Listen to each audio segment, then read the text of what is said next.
오늘 우리가 볼 말씀은 잠언 19장 18절부터 23절까지의 말씀이 되겠습니다. 19장 18절부터 읽어봅니다. 내가 내 아들에게 희망이 있은즉 그를 징계하되 죽일 마음은 두지 말지니라. 노하기를 맹렬히 하는 자는 벌을 받을 것이라. 내가 그를 건져주면 다시 그런 일이 생기리라. 너는 권고를 들으며 훈계를 받으라. 그리하면 내가 필경은 지혜롭게 되리라. 사람의 마음에는 많은 계획이 있어도 오직 여호와의 뜻만이 완전히 서리라. 사람은 자기의 인자함으로 남에게 사모함을 받느니라. 가난한 자는 거짓말하는 자보다 나으니라. 여호와를 경외하는 것은 사람으로 생명에 이르게 하는 것이라. 경외하는 자는 족하게 지내고 재앙을 당하지 아니하느니라. 아멘.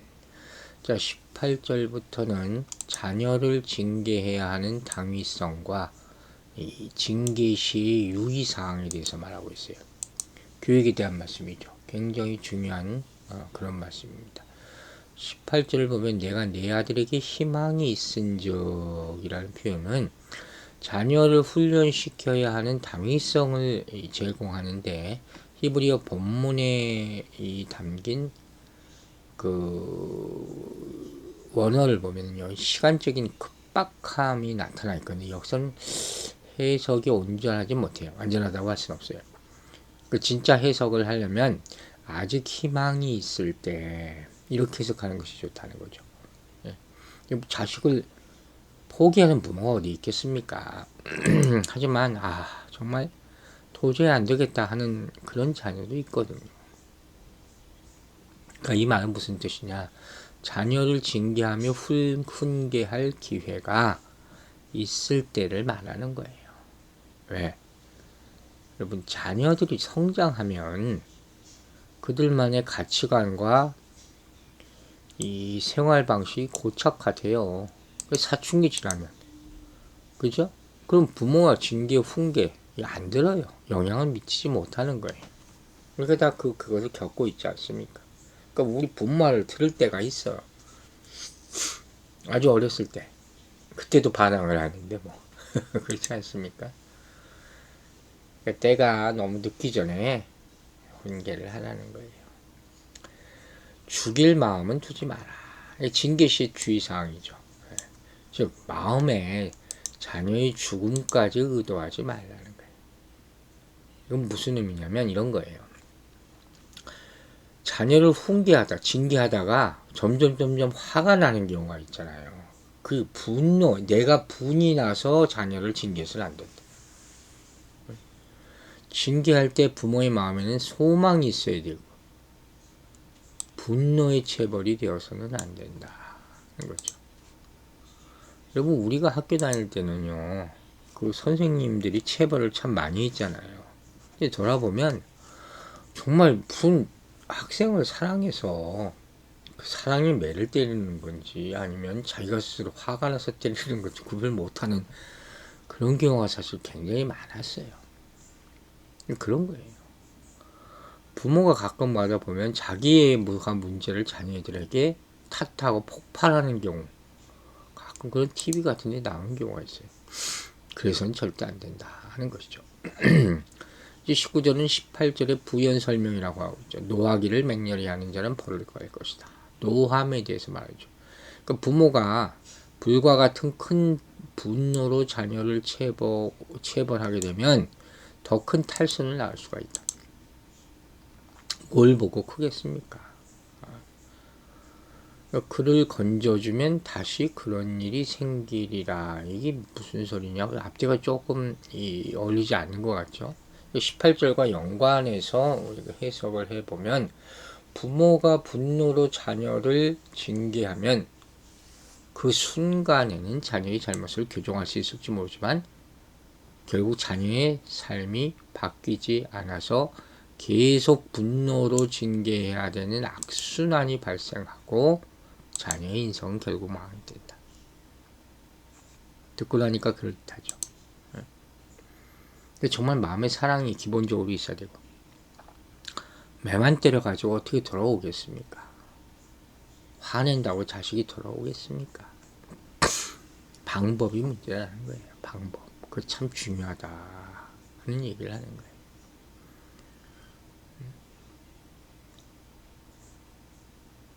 자, 이렇게 이 18절부터 20절까지 이 내용을 보면 이 미련한 자와 지혜로운 자의 차이를 사실은 설명하는 거예요. 즉, 훈계를 들을 줄 아는 것이 지혜요.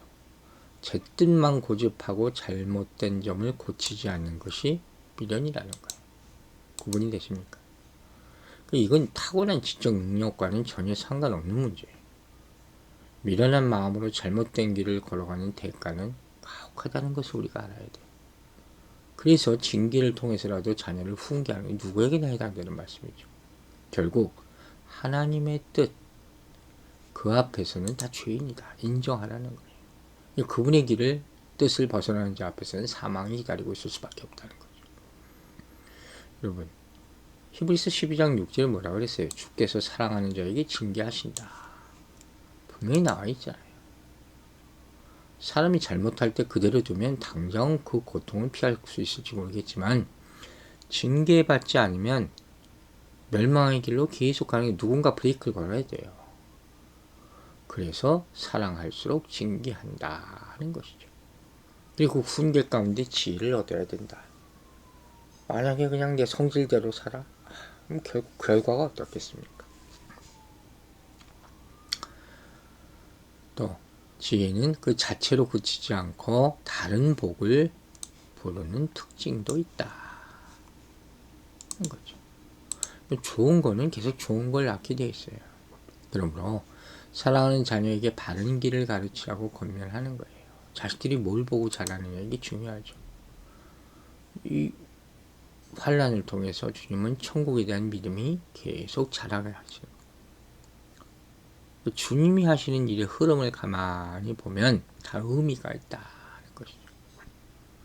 그때그때 징계든 채찍이든 매든 칭찬이든 그 상황에 순종하는 게 중요해요. 내가 다 이해 못해도 하나님이 아버지의 뜻이 있겠지. 근데 세상에 보면 잘못을 지적받으면 아주 흥분하고 이성을 잃어버리는 사람이 있어요. 내가 왜 이런 소리를 들어야 하나. 들을만 하니까 듣는 거예요. 근데 사실 그렇잖아요. 자신의 약점을 다른 사람이 얘기해. 이거 참기가 쉽지 않죠. 하지만 그것을 자신의 부족한 점을 채울 기회로 삼는다면 얼마나 지혜로운 거겠습니까? 이걸 말씀에 적용해 보라는 거예요.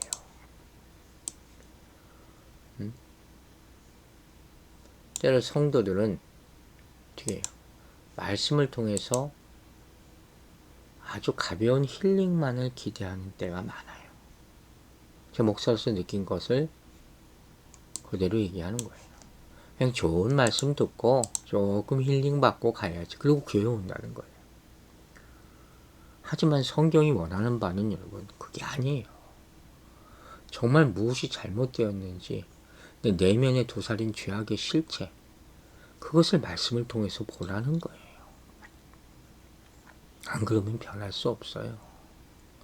주님이 원하는 바른 길로 갈 수 없다는 거예요. 그러면 여러분 훈계를 달게 받는 지혜로운 자가 되기를 간절히 기도합니다. 20절에는 너는 권고를 들으며 훈계를 받으라. 그러면 내가 필경은 지혜롭게 되리라. 전형적인 교육 자문이죠. 부모의 충고를 듣고 훈계를 삶의 원리로 받으라 하는 명령이에요.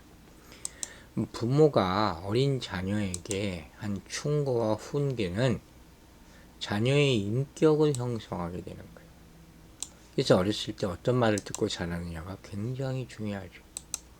뿐만 아니라 삶의 원리는 지혜를 주기 때문에 자녀가 성장한 이후에 그 지혜로 살아갈 수 있는 거예요.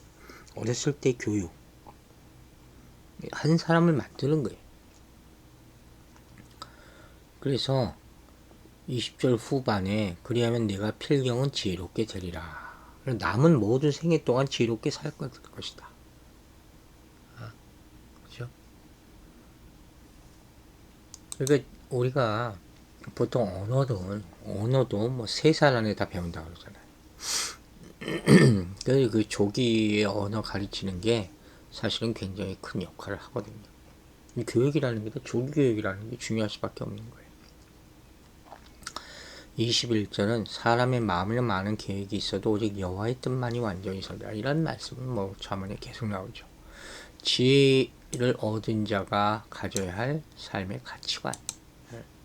이렇게 지혜는 사람의 능력과 계획을 의지하는 것이 아니다. 그럼 여호와의 계획과 뜻에 순응하는 것이다.